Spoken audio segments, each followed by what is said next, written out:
Admission is about a woman named Portia Nathan that I play, who is a college admissions officer at Princeton University, and she's kind of set in her ways in her little quiet life, and she, her life kind of starts coming apart at the seams when she finds out a couple of things. One, her boyfriend of many years is leaving her, and two, she finds out that a prospective student that she's interviewing for the school may or may not be her son that she put up for adoption 18 years before.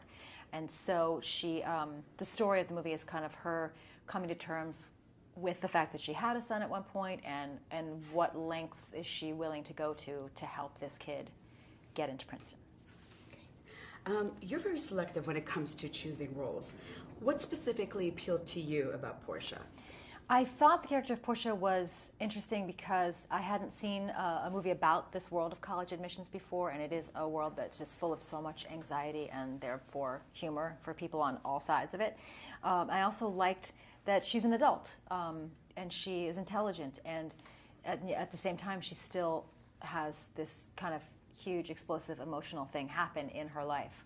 I also thought it was an interesting story that you see a lot of characters who are chasing motherhood and in pursuit of motherhood, and this was a character who decidedly did not want to be a mother, but because of some given circumstances has to cope with the idea that maybe she is. What is your personal take on the whole motherhood thing? I'm in favor of it. No. I'm a mother of two, and it's certainly probably the hardest. Parenthood, motherhood, or fatherhood is probably the hardest job you could ever do, but it is rewarding in a unique way as well. Great. Did this film conjure up any of your own personal admission, the admission process days, or any unpleasant memories? It did remind me that I had forgotten that I had actually applied to Princeton and was rejected, but I felt okay about that. I didn't get mad when I was shooting on the Princeton campus. It was fine.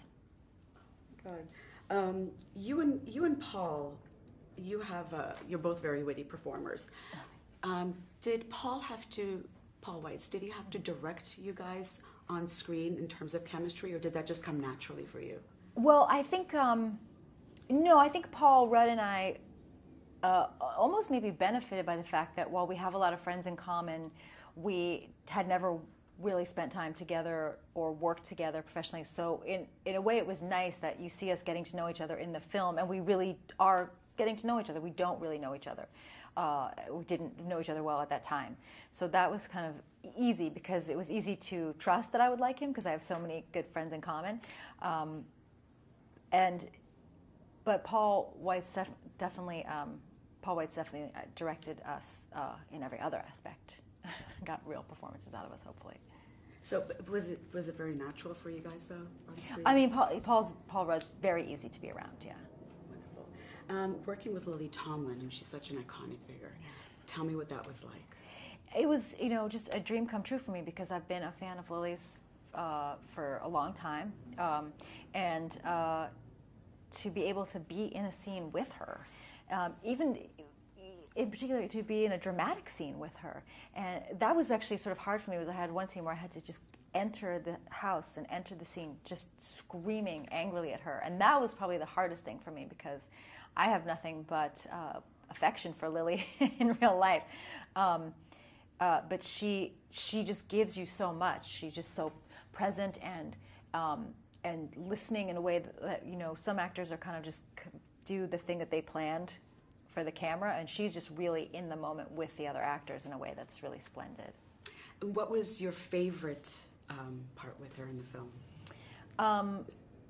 My favorite moment of hers, that's kind of her, it's the end of a scene with the two of us, but it's a moment that really made me laugh that she came up with was I have this moment where I come into her early in the morning and she's asleep on a couch, and she's just had a sort of one-night stand with this older male professor, and I'm trying to tell her something really, really important, and she's not in the mood to hear it, and says like, "Oh, honey, just come back, go take a nap, we'll talk about it later." And then she just kind of reaches under herself and pulls a wrench out from the cushions on the couch that she's been sleeping on, which I thought was a really, really funny touch, given her character in the movie.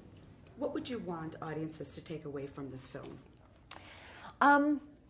Hopefully they'll find the story moving, because I think the story is moving in terms of that you really feel for Portia and for this kid Jeremiah, and you sort of want the best for them, and hopefully, you know, how the movie ends is not entirely what you expected, but still satisfying. And in terms of, I hope they would take away from it in the larger sense that it's a sort of a movie about accepting who you are and not trying to fit yourself into some other kind of mold of what's the best and what's the right place to be and the right thing to do, and that you find happiness in unexpected places in life. And in a nutshell, what would you say to encourage people to go see it? I would say that you will laugh, you'll cry, you'll see Wallace Shawn, you'll see Lily Tomlin, you'll see Gloria Rubin, you'll enjoy the soundtrack, you'll enjoy the story. I think it's a lovely movie. Wonderful.